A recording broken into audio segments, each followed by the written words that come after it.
Greetings, everyone. It's my honor and privilege to address you all at the VM Government Medical College, Solapur. I'd like to thank the Dean, Dr. Deshmukh, Dr. Rohit Taparia, and the team who has been conducting the summit, the Hirak Summit. And I congratulate all of you at the outset of this program. So I'm Dr. Manoj Durairaj. I'm a heart transplant surgeon located out of Pune, and I'll be talking to you about the ease of heart failure treatment and heart transplant surgery and how technology has helped us ease this complex heart failure treatment and heart transplant surgery and found solutions for the treatment.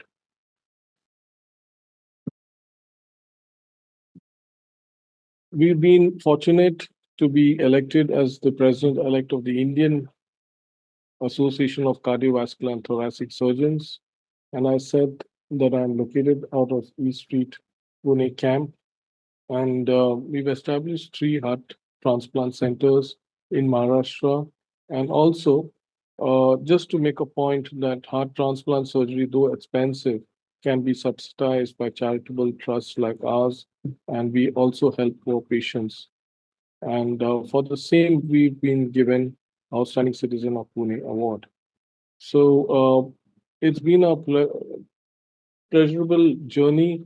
And I'd like to initially thank my mentors, Professor Venugopal and Professor Balram Iron from All India Institute, because without mentors, I think we are nobody. Without our teachers, without our colleagues, without our students, we are nobody. And my mentors, who are what I call the mentors of Professor K.R. Bala, Dr. Ravi Kumar from Chennai, and including my batchmate Milind Hote, who has also taught me the ropes of heart transplantation. So when we look at the time course of heart failure, I've included heart failure subset also in the ease of technology. You'll find why I'm talking about this as the course of my talk progresses. When you look at the index admission for heart failure, the patient goes into a spiraling downhill course into repeated episodes of acute decompensated heart failure. It is our job as clinicians to prevent this downward spiral and ensure that the mortality which is related to heart failure is negligible in the near future. I'll also be talking to you about the different aspects of the critical role of bridging therapies in heart failure and heart transplantation, which are very, very important to ensure that we prevent this natural history of heart failure, the downward cascade from happening.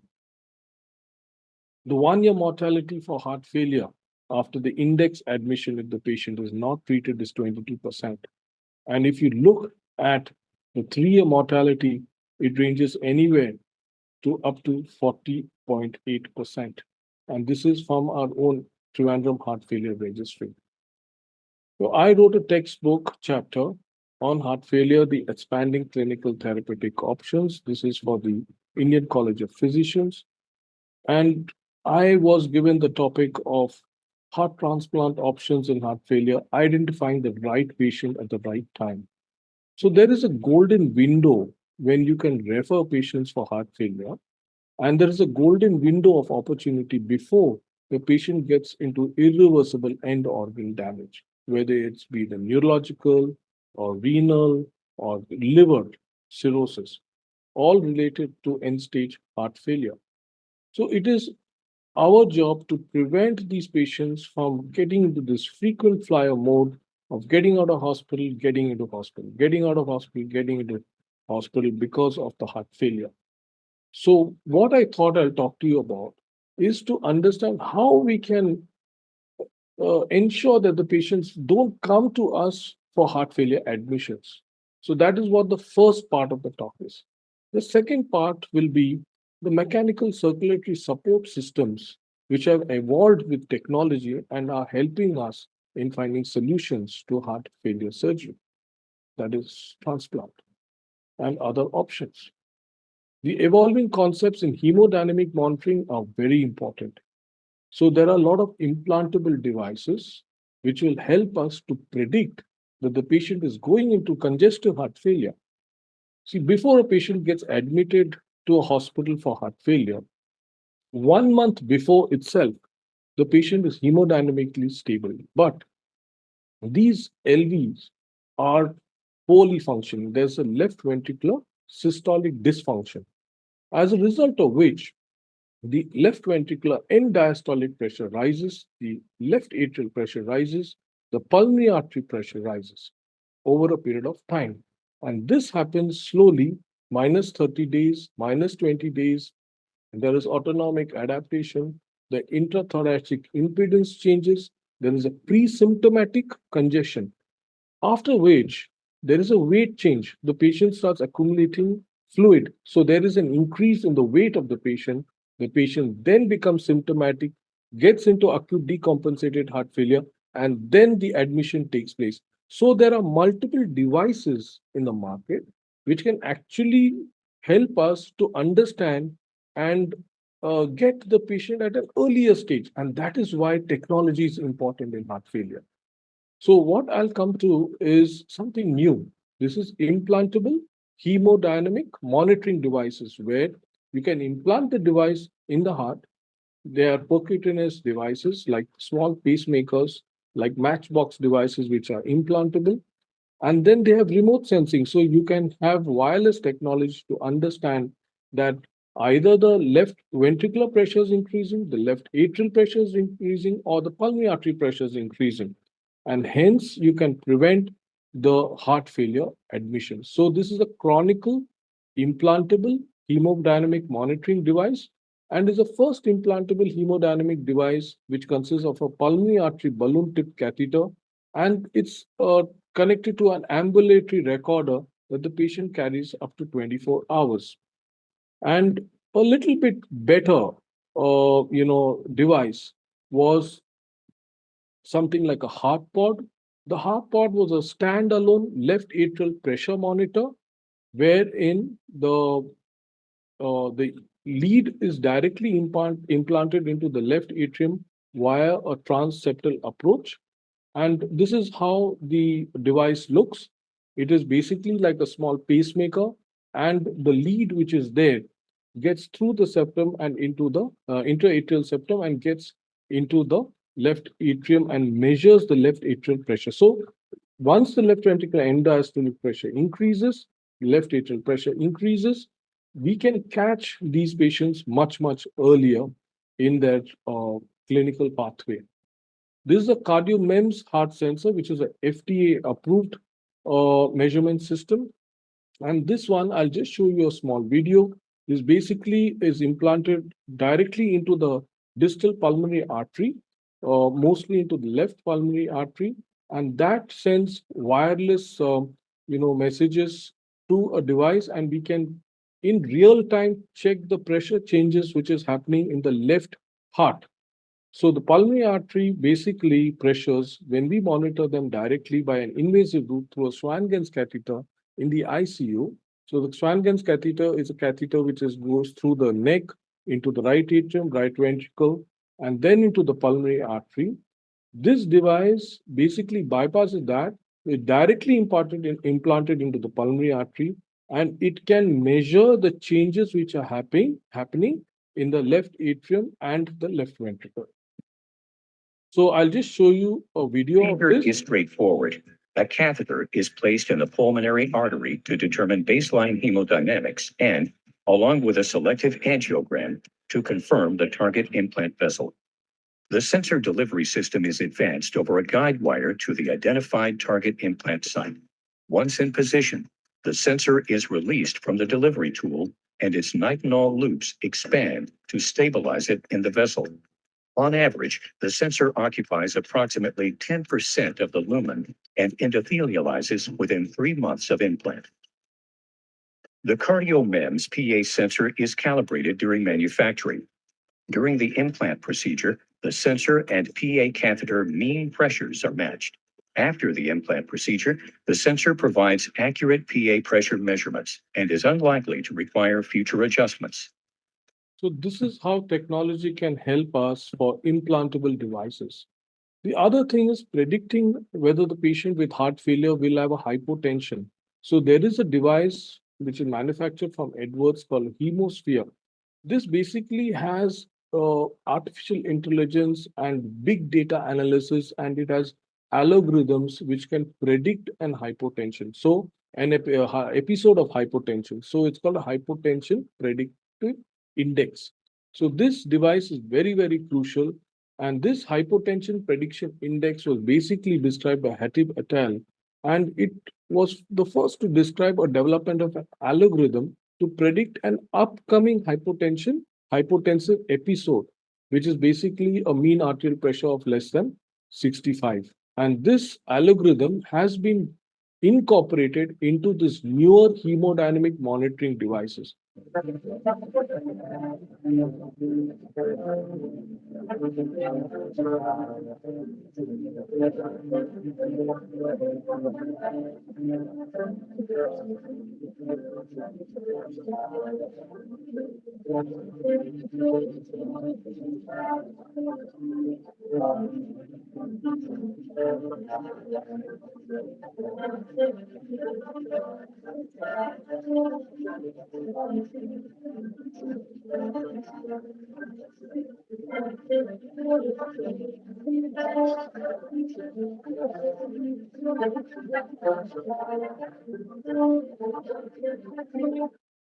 So when you look at these devices, they actually help us to prevent a patient from getting into a hospital for heart failure admissions. And I think that's where the technology helps us in this kind of interventional heart failure treatment, which I call IHF. This is very, very important.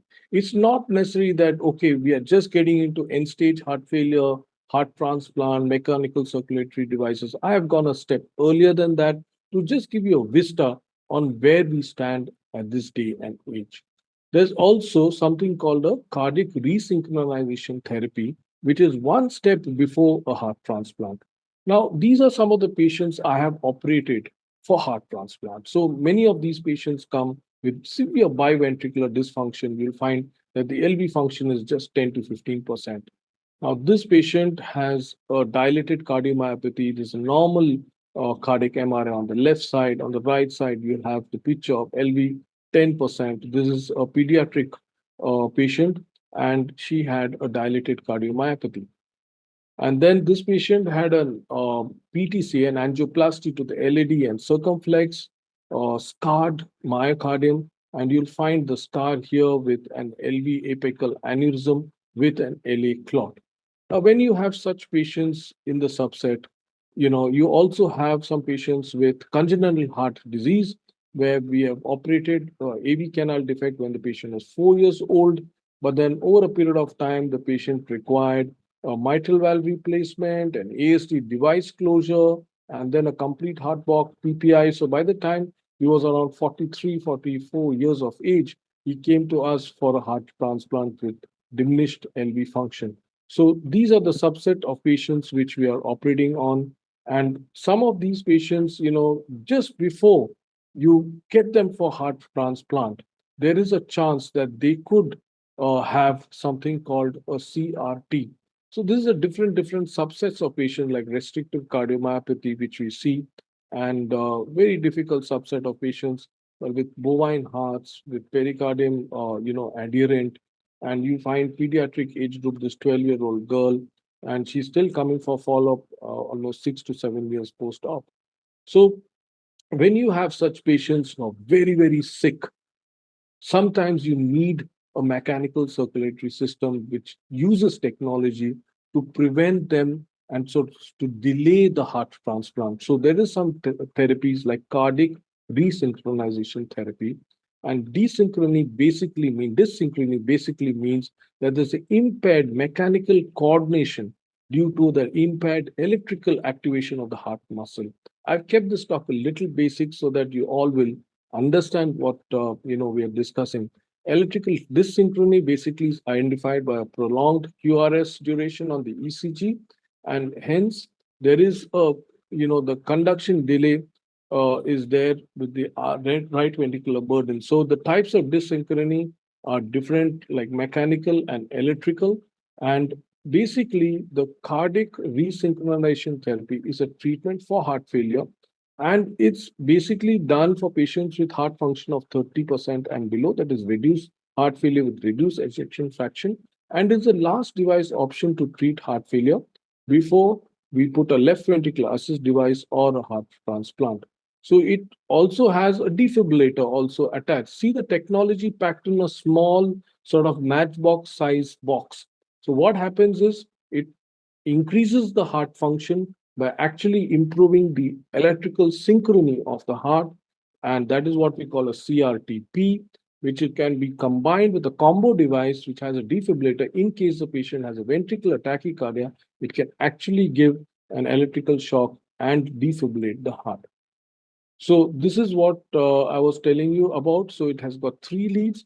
One lead is in the right atrium, one lead is in the right ventricle, one lead is in the left ventricle. And this is how the pacemaker basically synchronizes, and it's an advanced form of pacing which synchronizes the right ventricular and the left ventricular electrical stimulus. Now coming to mechanical circulatory support. These are systems which basically takes over the cardiac function when the patient gets into acute heart failure or chronic heart failure. There are two types of mechanical circulatory system, the temporary or the long term, which is the durable mechanical circulatory support.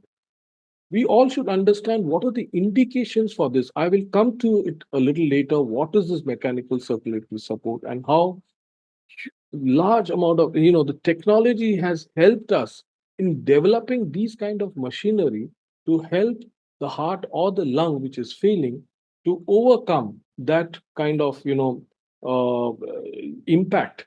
It could be temporary or it could be a permanent indication. So sometimes there's a bridge to decision or a bridge to bridge. So what does it mean? That means you can use it like a short term. You can use this mechanical device for the short term. The device, what we have in mind is something called an ECMO, extracorporeal membrane oxygenator, which I'll show you. Usually, it's for a patient with cardiogenic shock till the shock settles down, the myocardium settles down, and the hemodynamics and end organ perfusions are established. The additional options, like you can take a decision whether the patient is recovering or not. Whether the patient, if is not recovering, then we go for durable left ventricular assist device or a heart transplant. So that's why it's called a bridge to a decision. The other is a bridge to candidacy. That means if the renal functions is poor, the liver function is poor, then we can use these temporary devices to actually improve the end organ perfusion so that it helps in finalizing the decision for a heart transplant, makes the patient eligible for heart transplant. And then there could be a bridge to heart transplant. That's a patient who's on the waiting list, crashes, comes to the emergency room in shock, in end stage heart failure, and the patient needs to be actually kept alive till the patient gets to a heart, till they get a donor heart. And these patients, they are put into a supra urgent category for by the SOTO and NOTO. And anywhere in the country, wherever the heart is available, is the priority is given to these patients first. Also, there's a bridge to recovery where we can keep the patient on a temporary mechanical circulatory support till the heart recovers or the lung recovers. For example, end stage COVID lung or viral myocarditis, where we expect that the heart will recover, the lung will recover, and then we can take it out. And sometimes it's a destination therapy. Destination therapy means we use a long-term left ventricular assist device. Again, I'll show you the first LVAD which we did in successful LVAD which we did in Pune. I'll show you actual videos and pictures at the same. So temporary mechanical circulate support are different types. There could be an intra-aortic balloon pump. I'll show that to you. It could be an impeller device where the device is small, like a miniature heart pump, which goes into the left ventricle or the right ventricle. It takes over the function of the left ventricle or the right ventricle for a temporary period of time, maybe for even up to 1 month. And some have even gone up to more than a month on this small device. And then we have something called a CentriMag. Again, I will show you videos of that. And I'll show you videos of veno arterial ECMO, where it takes over the heart function. So when we look at the intra-aortic balloon pump, the intra-aortic balloon pump is basically for any patient with heart failure.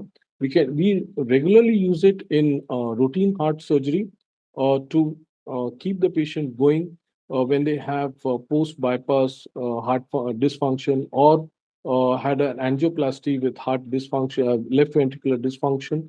Basically, it's for any patient who has left ventricular failure, left ventricular dysfunction. So it's a temporary assist device, and it's like this, that it's a balloon which is inflated, which is inserted from the femoral artery.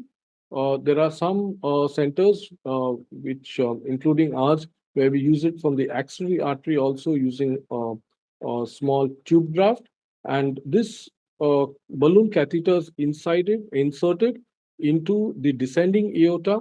It basically inflates, and it is called diastolic augmentation. That means at the time of the diacrotic notch, timed with a diacrotic notch, there is an inflation of the balloon, and hence it supports the heart. So it is called diastolic augmentation. I'll show you a short video so that you'll understand. So basically, the balloon is inserted from the femoral artery. It is kept just distal to the left subclavian artery in the descending thoracic aorta, and it has an external console which allows the balloon to expand, basically a helium powered console, and it's basically allows the balloon to expand and deflate along with the cardiac cycle.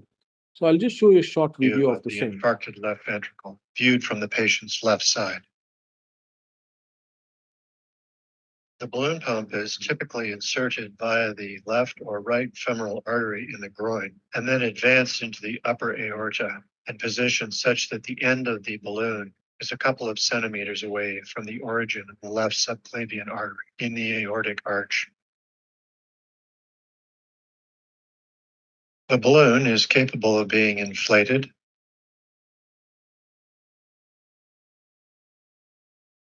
or deflated.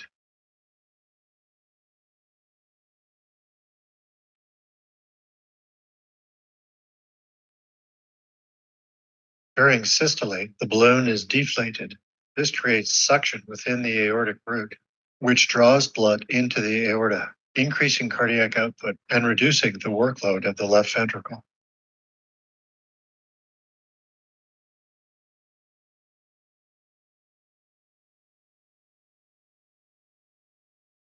Cardiac output is increased, and so is flow to the coronary arteries.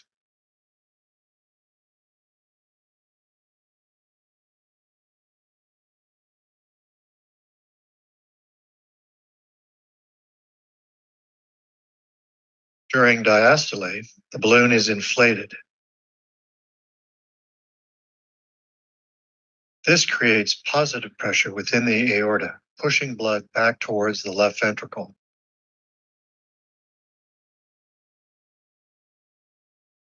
Because the aortic valve is closed during diastole, the blood is pushed into the coronary arteries, further improving flow to the myocardium.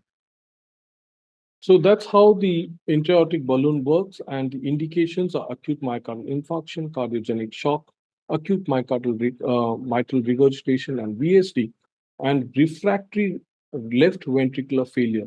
So basically, these patients who have got left ventricular dysfunction, left ventricular failure, the IABP works very well. There are contraindications for this, but because of the lack of time, I might not go into that. Then there is something very interesting called the extracorporeal membrane oxygenator. This was very rampant during the COVID lungs, where patients were transported to basic centers on ECMO, where their lives were basically saved by keeping the patient on the extracorporeal membrane oxygenator. It's a modified form of cardiopulmonary bypass. It can be utilized in management of severe respiratory and or cardiac failure. So it prolongs the cardiac and lung support. It allows support while the disease resolves or reverses. And the end point of any mechanical circulatory support like this is to restore the adequacy of perfusion in order to prevent end organ damage and also to restore the end organ function. So similarly, it basically acts as a bridge to recovery of that organ, bridge to sort of decision making, so that you can make a decision whether the patient's heading for a heart or lung transplantation, or a bridge to solution. That means, okay, we are going for a VAD, let's put the patient on a VA ECMO. So when we're looking at the ECMO, how does it work? So these are the different clinical conditions in which we can do the ECMO, but see how the technology helps in these conditions. For example, you have a patient in cardiogenic shock, viral myocarditis, postpartum cardiomyopathy. How do you salvage these patients? Please think that there are technologies to save these patients with failing hearts. And what about snake bite poisoning, organophosphorus poisoning, which you might see in the casualty in Solapur? So think about these patients, a patient having acute myocardial infarction. Okay, the left ventricle is hardly moving. Don't just condemn them. Think that we have the technology, we have a VA ECMO which we can help this patient to bail out. We could have use an intra-aortic balloon pump to save. An intra-aortic balloon pump will be there in any standard cardiac center. So you could borrow the intra-aortic balloon pump and use this for your patient.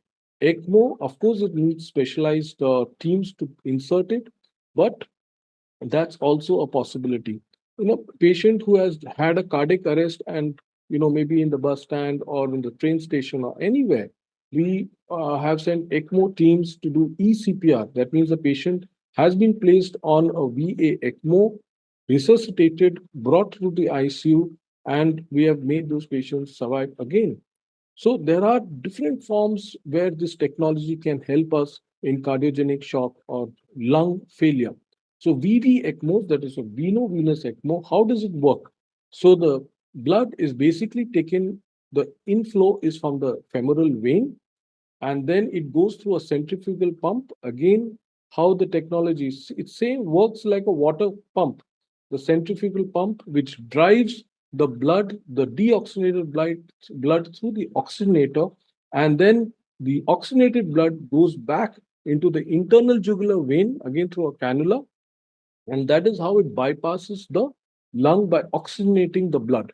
And this is where we use for COVID lungs or any H1N1 lungs.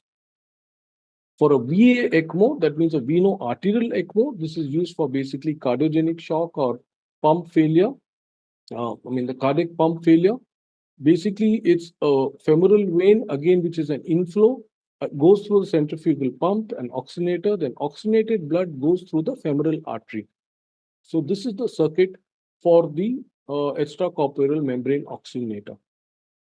These are temporary ventricular assist devices. There are smaller devices called impeller. I'll show you a video of the same, which you'll understand. It can be used as a bypass for the right side and for the left side. That means a bypass for the right ventricle. It can take over the function of the right ventricle and take over the function of the left ventricle for a limited period of time, but it can bail out the patient during cardiogenic shock. So Impella this is a is the small world's video. smallest heart pump. The cardiologist places the Impella heart pump into position using standard cardiac catheterization techniques, inserting the catheter into the leg artery and guiding it into the heart. Once in place, the Impella pump is turned on, providing support to the heart while monitoring the pumping activity. The Impella pump mimics the natural pathway of blood flow from the heart to the ascending aorta, increasing blood pressure while unloading the heart and providing more blood supply to vital organs such as the brain and kidneys. A protected PCI procedure with Impella could lead to less days in the hospital, fewer repeat procedures, and an improved quality of life for the patient. So just imagine what technology can do in this day and age. There are a lot of indications. Again, I won't go into that. I'd like to talk to you about something called a Sentry Mag. This is an acute circulatory support system. I'll show you in video later. It can be used as a left ventricular support system and a right ventricular support system. And this has been put even for 2 months, 3 months in certain patients.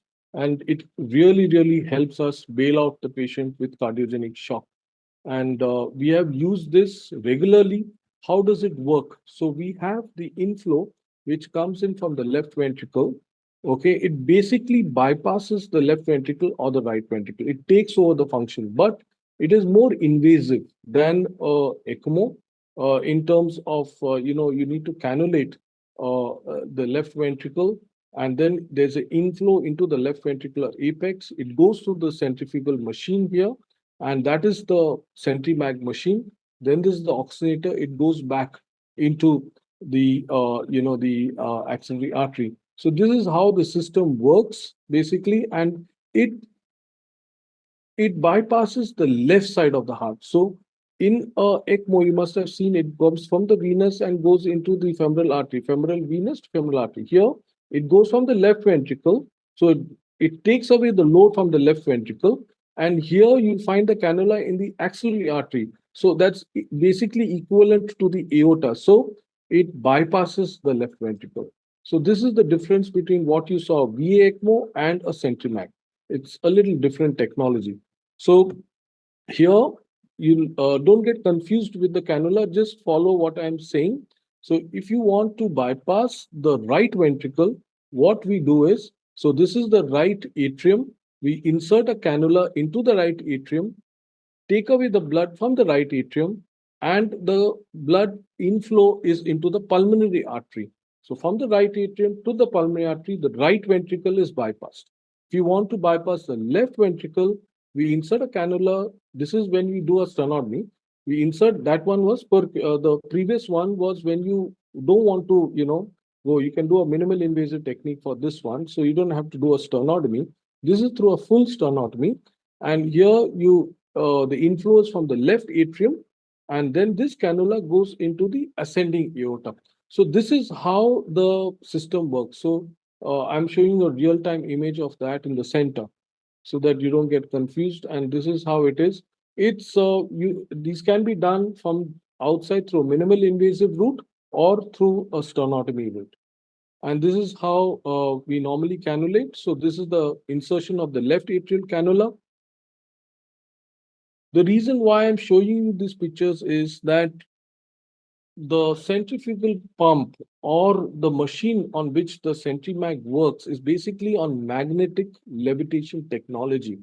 And these pumps are so good that they prevent any hemolysis of the blood, and it can actually take over the function of the heart using advanced magnetic levitation technology. And the Centrimag works on that. We can use this to bypass the left ventricle or the right ventricle or both, as I showed you a little earlier. And the starting flow, you can see the machine here. So this is what the machine is all about. And this basically works on a magnetic levitation technology. And once you open it, you have a console, obviously, which drives this machine and has like an RPM, like a motor. And it basically, you can use this to control the cardiac output and the flows which you want for the circulation. So this is the flows. So here you'll find the RPM is 2700 RPM, and you'll find on the left side and the right side. So both left ventricle and right ventricle are taken over by this machine. And then you can ambulate the patient using a Centrimax. So these are very sick patients who otherwise would have died. You can see the advanced technology in use when you are, having this kind of sick patient walking ambulant, and such, if they were in bed, they would have been frail, friable with wasting. Now the patient is walking, good physiotherapy, and they are just awaiting a heart transplant to be done. Now, when you look at organ transplant technology and organ transport and technology, uh, Mr. Nitin Gadkari basically unveiled a drone, which was co-developed by, again, one of my mentors, Professor Balakrishnan in Chennai, where this drone is can be used. Now, normally what we do is we take chartered flights, and then this is, of course, from intercity. This is a chartered flight from Nagpur to Chennai, and we've taken hearts from Pune to Delhi and Pune to Nagpur, and also flown from Solapur, which I'll show you a little later during the talk if you have time. to Pune. But instead of using chartered flights, intra-city we can, and using these ambulances with green corridors, you can use the drone technology for limited periods, limited distances for transporting organs. So this is where hopefully technology will be used in organ transportation. And then there is a transmedic system which basically can preserve the heart extracorporeally. That means you keep the heart beating when you're taking it out from the from the donor, and then make the heart actually beat in this box, this transmedics box, and use this beating heart, and you can transport this beating heart till the time of transplantation. So normally what we do is we, stop the heart. The heart is, a high potassium containing solution, and then we shift it in the box. But sometimes we can use that beating heart technology. There's also now boxes which are now coming like this, where we can use a Paragonix Sherpa pack. At Where we can Paragonix control Technologies, the we're actual giving you temperature control over the and the previously solution in uncontrollable which the with heart a is simple and transported. safe way to transport donor hearts.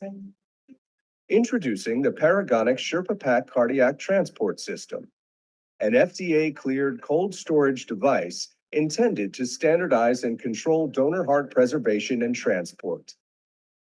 This means even cooling with no temperature gradients, potentially minimizing the possibility of cold injury while maximizing the opportunity for successful outcomes for patients.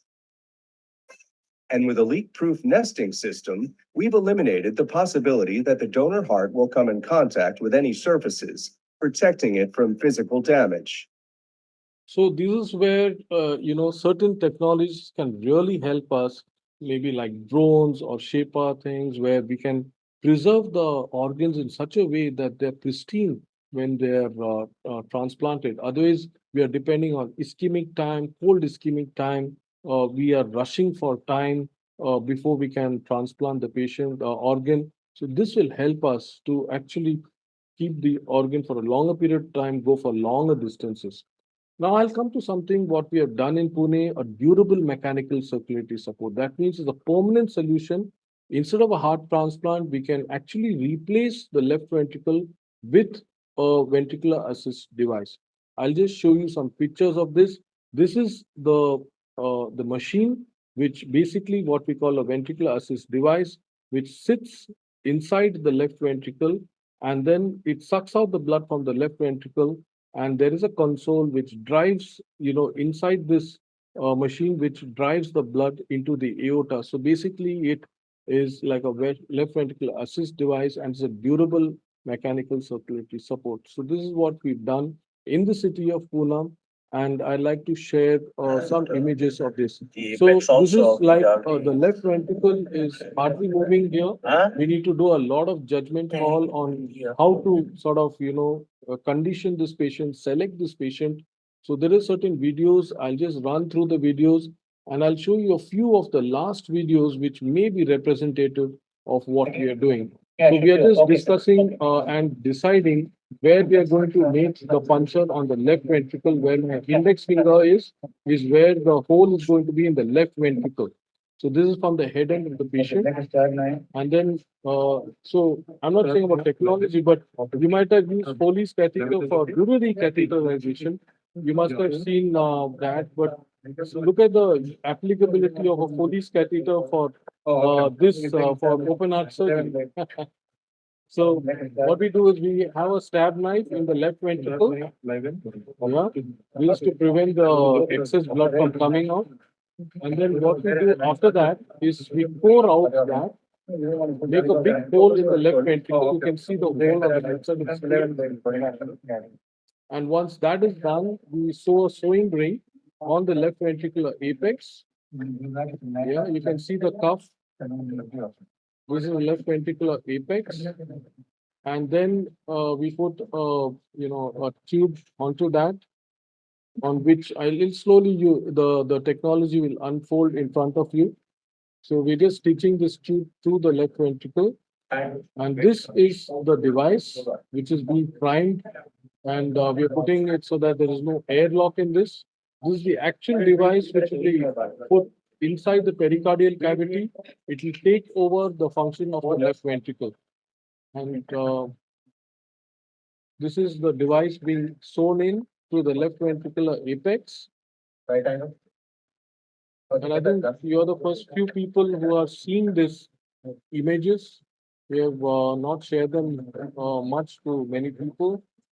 This is not a correct surgical. And then you can see that. So this is how the device looks.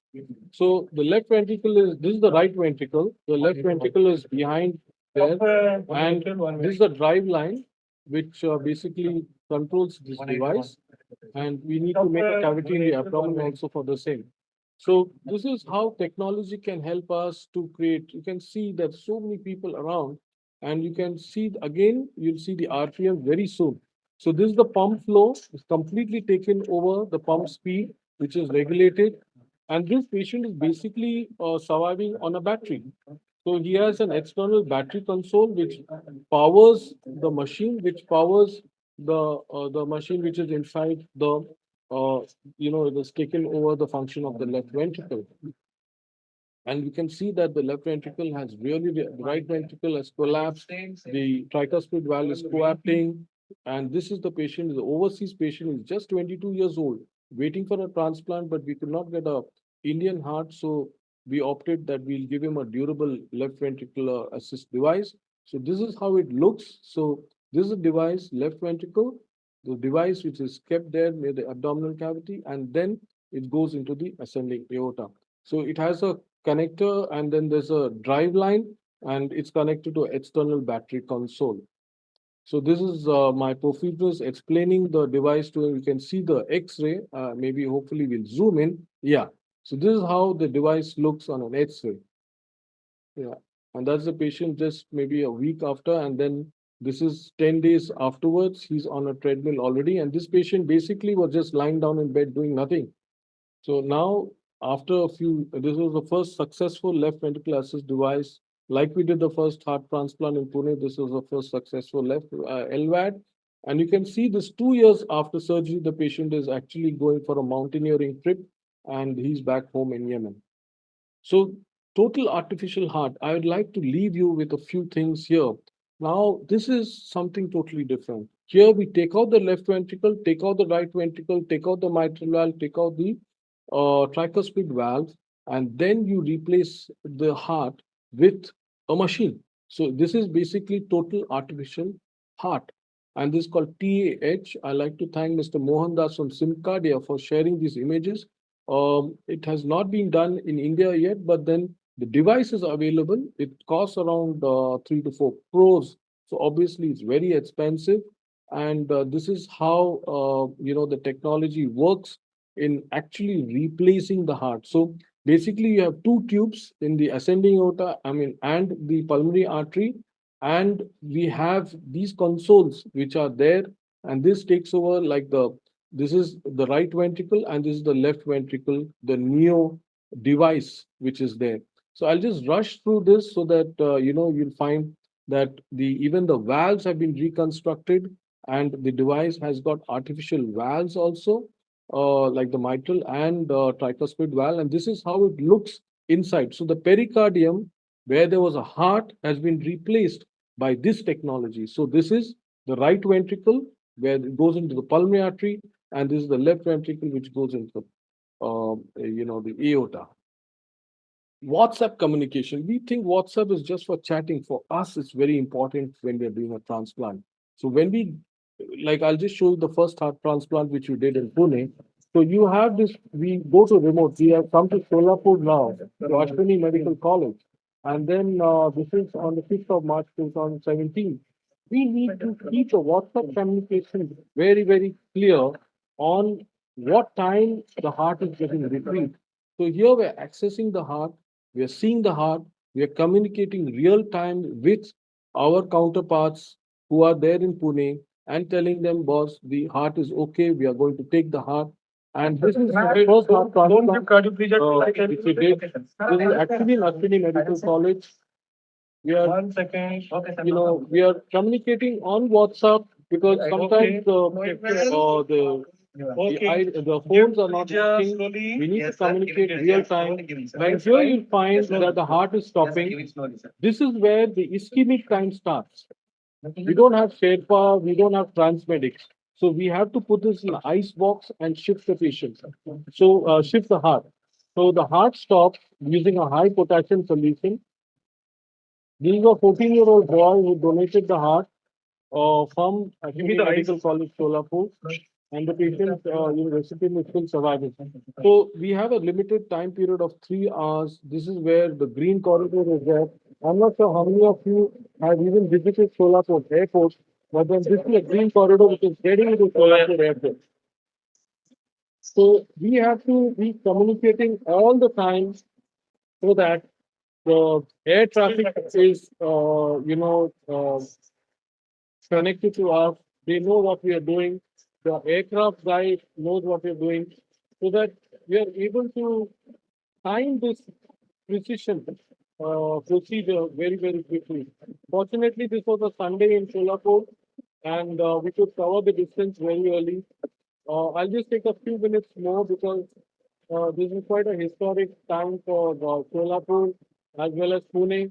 And since you're all staying, looking at this from VMGMC, it makes more sense to show you these videos of Solapur Airport. So we went in a small Cessna flight, which we took from Solapur Airport to Pune.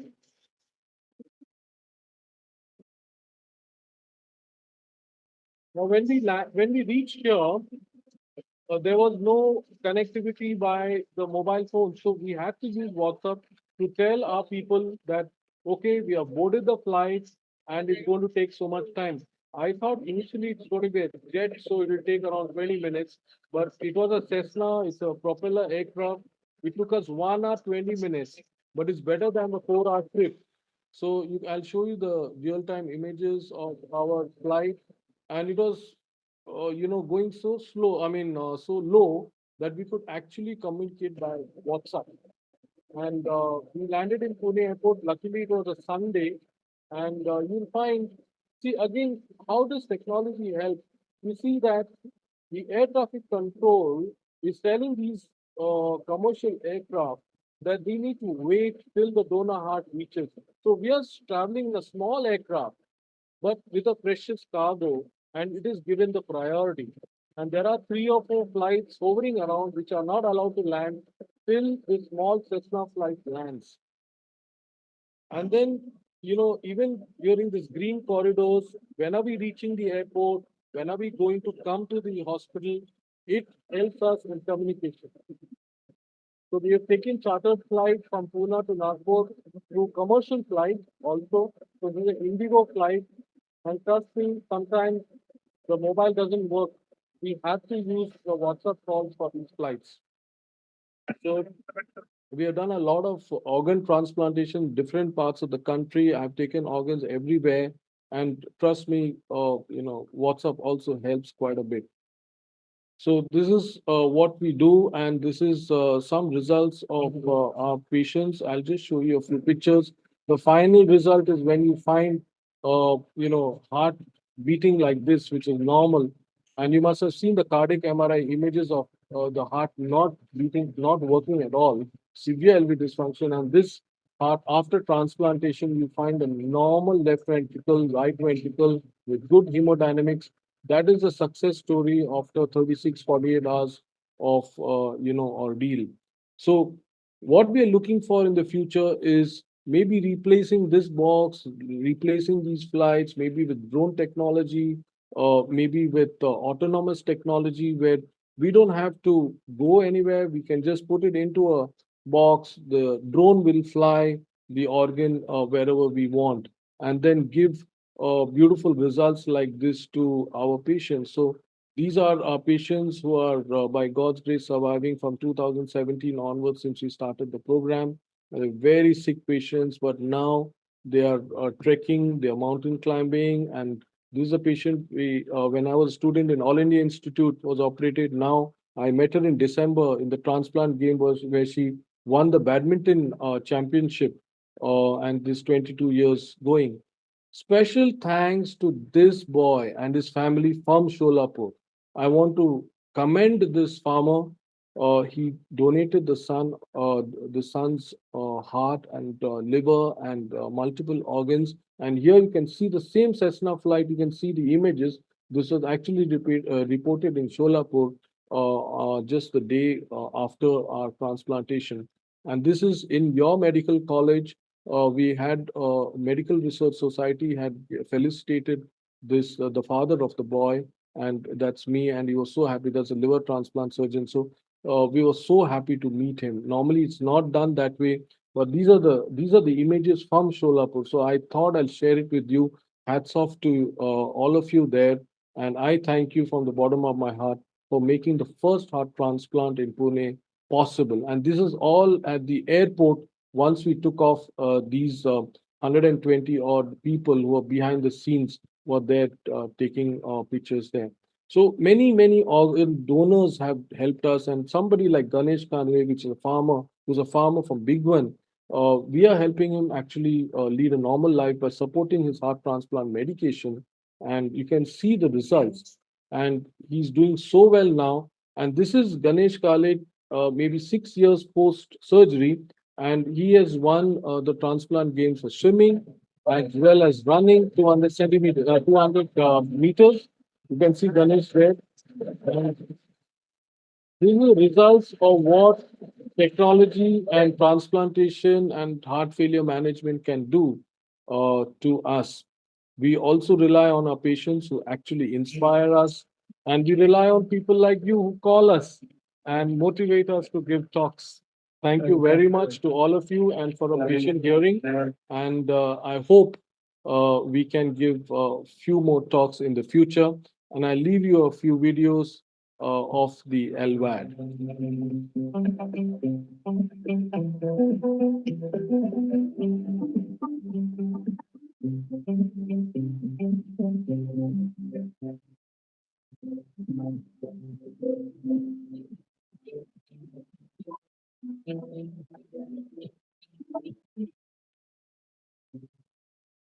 Thank you very much for a patient hearing. Again, I'd like to thank the team Hirak for having me over. And I hope the talk was not too long, nor was it too boring for you. God bless and Happy New Year to all of you.